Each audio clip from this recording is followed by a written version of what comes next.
Good morning, everyone. Glad to see everyone got up. I had a bit of a panic that I might sleep in and miss the bus, and you'd all be sitting here wondering where I was. This talk isn't my talk, it's actually Andrew Decker's talk. Andrew is my senior developer at UQX, but unfortunately after Andrew had this talk accepted, he got an offer he couldn't refuse from a startup, and is now working through an issue queue rather than doing really exciting stuff at UQX. Maybe I can get him back at some point. So, we're UQX.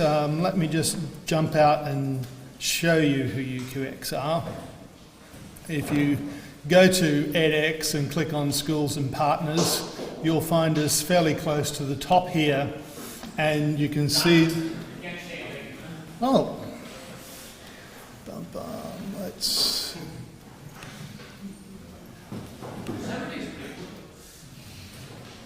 Sorry, let's go back. So if you go to edX and click on Schools and Partners, you'll see UQ, University of Queensland, fairly close to the top. It's one of the contributors, and you can see our current course catalogue. We have 10 courses listed, 8 have already run or are running at the moment, and we have 2 courses, the front 2 there, coming out next month.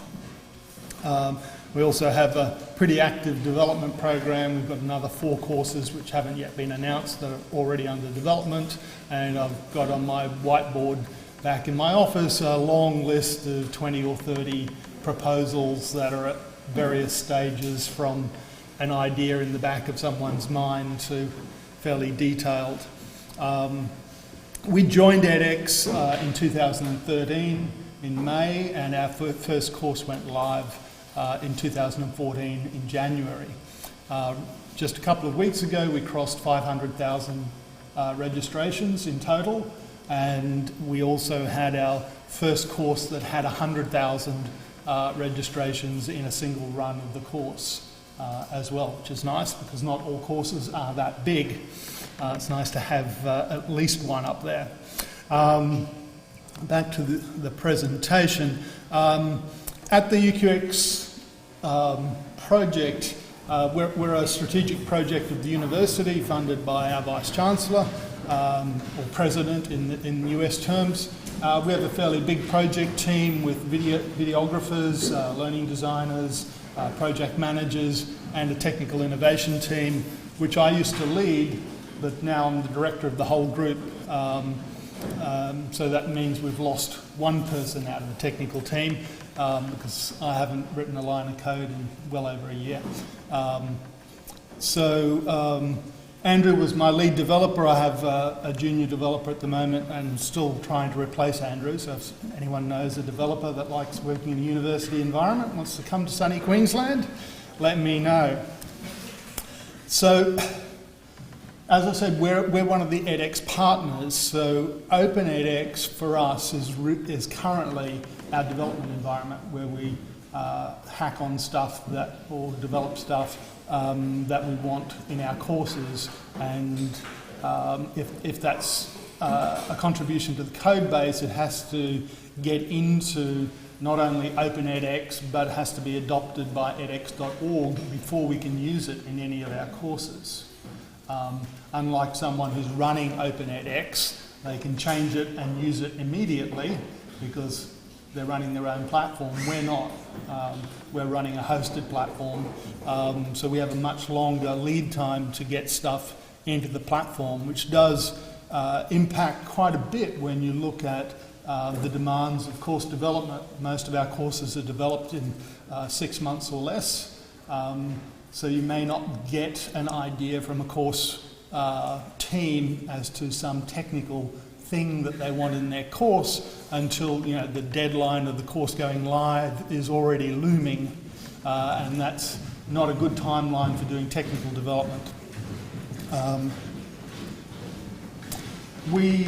Because we have so many courses under development at any one time, and we're also have in our plan the ability to improve our existing courses every time we rerun them. So sometimes we have updates and so forth that need to be done to the existing courses as well. So effectively our whole course catalogue is a source of requests for technical development. So we actually have an internal request system where the learning designers or the project managers can request access to the development team to put time into things. But when we look at technical development in edX and technical development primarily driven by the requirements of course teams, there are lots of different ways of skinning a cat that we've found anyway. One way is to just do enhancements by putting in a HTML entry with HTML, CSS and JavaScript to actually do stuff effectively in the browser. Some of the problems with this is you can only really do stuff that's restricted to that one page view. And there is a bit of a maintenance load because things in edX do change over time, and we often find that we're just browsing through one of our running courses and something that was working last time we looked at it is now no longer working because some HTML tag changed or something like that, and it wasn't considered a big enough change to even get into the release notes. So there was no indication that something might break. So we have a bit of that sort of maintenance that goes on when we do this sort of stuff. edX has a really nice facility for linked JavaScript in one of the problem types. And we use this extensively to do very creative, interactive problems where the students are engaged with moving stuff around, and interacting with simulations and so forth. But again, this is really restricted to something that's happening in that location, in that one page view. One technology that we already had a lot of experience with prior to our edX engagement was LTI, Learning Tools Interoperability. The applied research unit that I was part of prior to the UQX project did a lot of development of learning tools to plug into Blackboard on campus, and some very complex tools dealing with group work and peer review workflows and all of those sorts of things. So very complex tools with lots of workflow in them. And we developed those using LTI as separate things because, again, Blackboard, a little bit like edX.org is to us, almost impossible for a unit at the university to get something changed in the code base of Blackboard running on campus, or even developing a Blackboard building block, which was their plug-in mechanism, and getting that adopted was very difficult. Whereas LTI gave us the ability to do these things separately. We hosted them on our own server. We had total control over the functionality of the LTI, and we were just restricted by what you could do within the context of the LTI protocol. So we've taken that across to edX. In fact, my very first engagement with edX when I came across here in 2013 was to build a quick prototype of LTI in the edX platform at that time, and that launched a project, and the LTI got developed and adopted. None of my code survived, so don't worry. But the prototype, triggered off this whole process. Again, you hear a lot about X-blocks here, and there's a lot of great X-block development going on, but in the timelines of our course developments, X-blocks are kind of a little bit out of scope for us because of the time that would be necessary. So unless we see a requirement for something that's going to be reused a lot in a lot of courses, and we kind of see it well ahead of time, X-block is probably not the way we would attempt to do it, at least initially. It might be the way it gets done eventually. It might be implemented as an LTI, trialled, found to be useful, and then later on we might look at a project to transfer it into an X block, or have someone else do it. So some examples.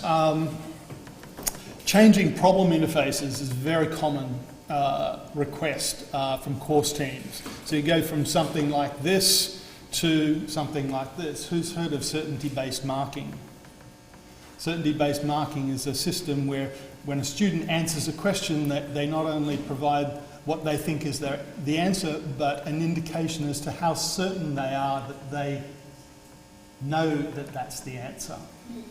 And if you get something wrong, but you're certain you had it right, you actually get a negative mark, fairly large negative mark. But if you get something wrong, but you were very unsure that you had it right, you don't lose any marks. And so there are very few certainty-based marking systems. There was a nice one. There was one in Moodle, which we tried LTIing into edX, but the user interface was pretty crap. So we decided to go the HTML JavaScript way and modify the edX problem type so that we could have a series of questions in a quiz. Each of the questions has the ability for the student to say whether their certainty is high, medium or uncertain, and at the bottom, calculated while they're doing the quiz, is their grading on the score of the certainty-based marking. So if you're in the white, that means you're doing average. If you're in the red, that means probably that you're overconfident and not quite getting everything right. If you're in the green, that means you're really good, you're confident, and you are getting things correct. And so that's been used in one of our courses and may well get used again. It's quite a nice facility. And a very simple user interface for the user with quite an understandable readout versus some of the other systems out there. This is another one of the more interesting exercises we developed for our Tropical Coastal Ecosystems course, where we wanted students to get used to the idea of categorizing species in photographs.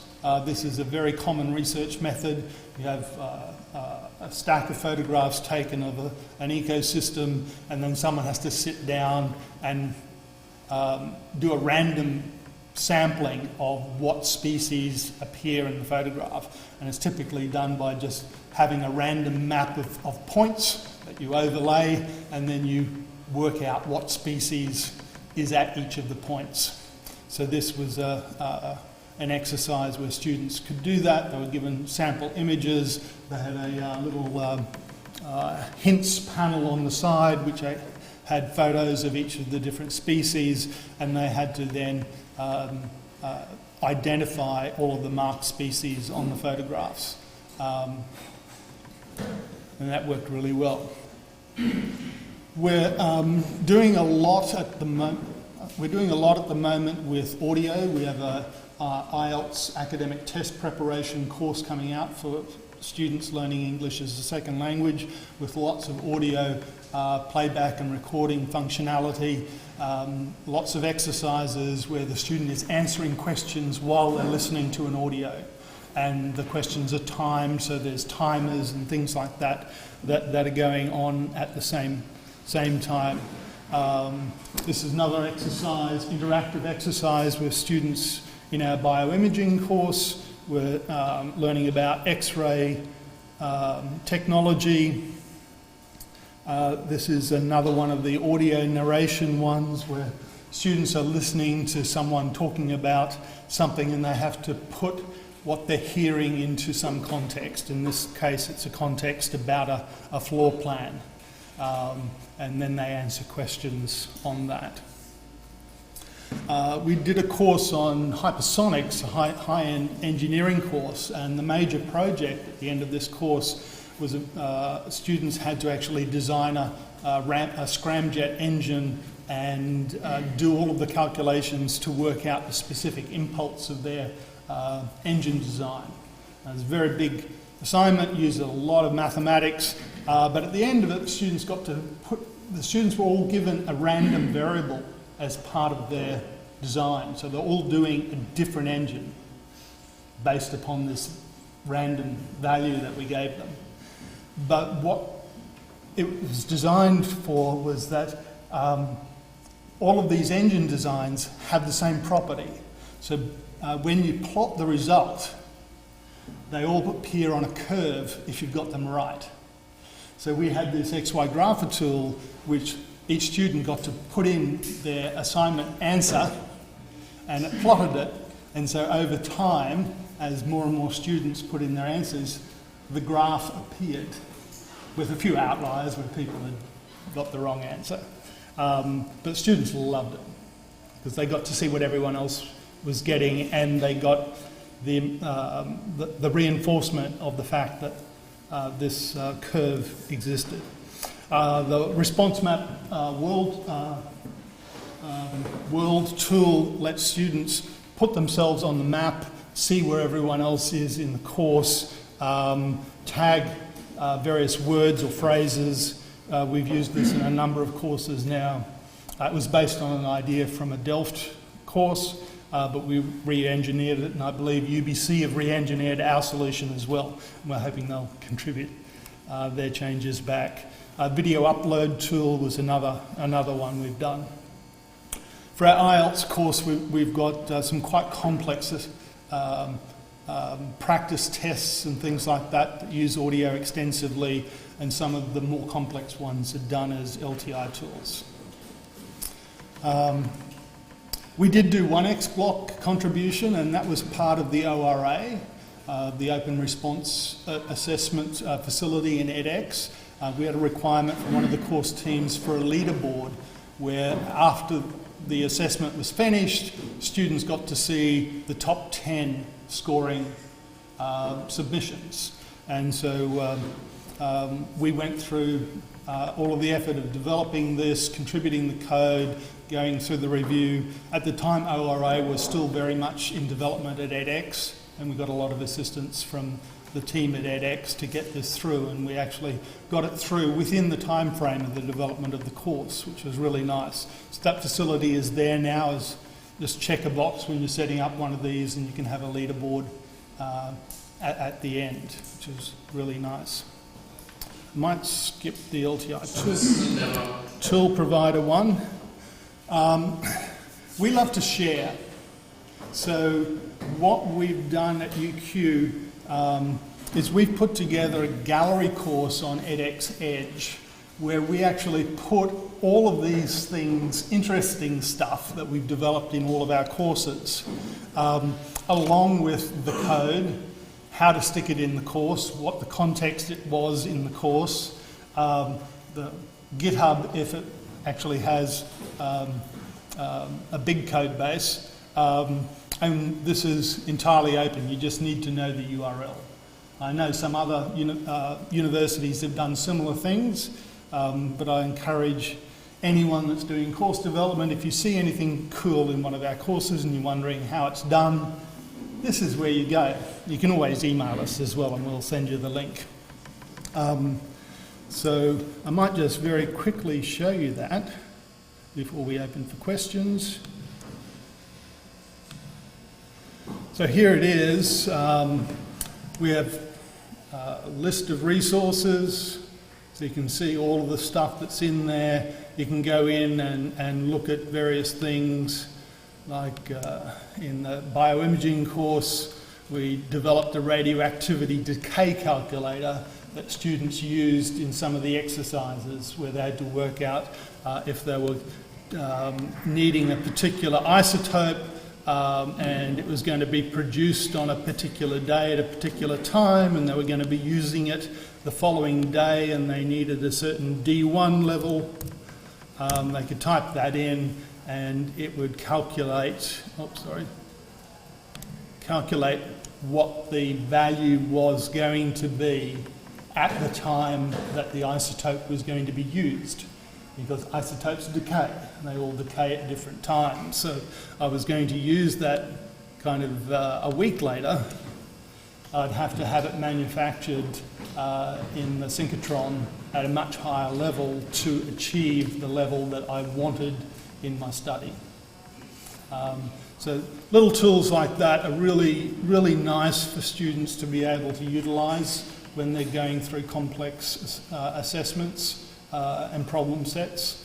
And it just makes the course feel a bit more sophisticated rather than just giving them the formula and telling them to work it out themselves. Because in the real world, no one uses a calculator, the formula and works it out for themselves. They all use a purpose-built calculator like this. In fact, the imaging group at UQ now have this calculator on their website because they all use it. So that's really nice. So that's pretty much it from me. So just a couple of reflections. I think I probably mentioned all of these in the talk. There is no best method. It really comes down to what the capabilities of your team are and the timeline you have to build these sorts of things.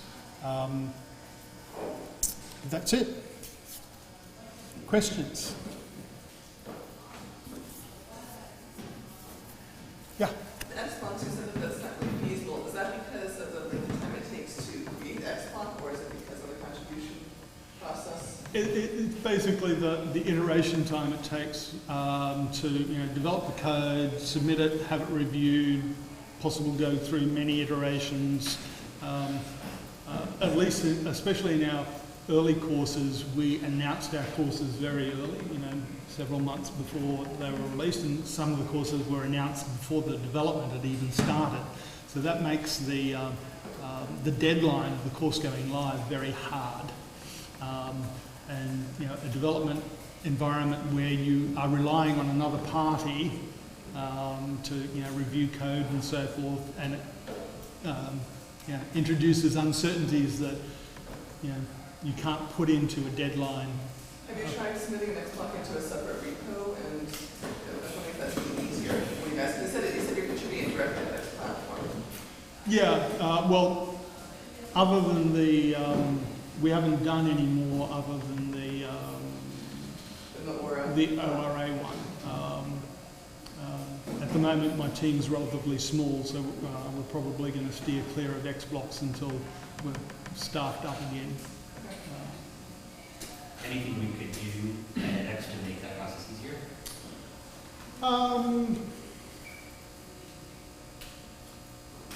I think probably more example XBlocks. Yeah, would be good. One of the things that we would like is more APIs to interact with edX problems. So the JS input problem type is really great, but it's pretty restricted.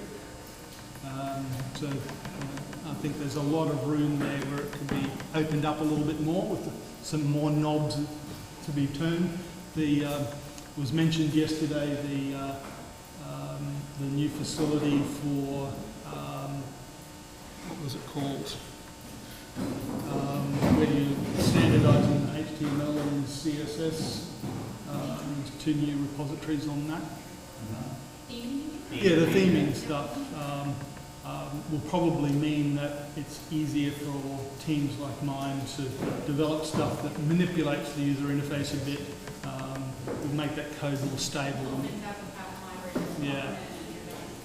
And make it look like edX. Yeah. And another note is that there's another talk by a group that's working on nested desktops, so that can also make your desktop development time faster because you can reuse other desktop components and then just add what you need to talk to. Yeah. Thank you. I'm not sure about license. I'm looking at the GitHub repository and at what condition I can reuse your code? Any condition. Okay, just not stated anywhere. No, it's basically MIT license. We would love attribution, but I just want to understand this because it sounds content specific. Yeah. So anything that people can get advantage out of this stuff we're all for.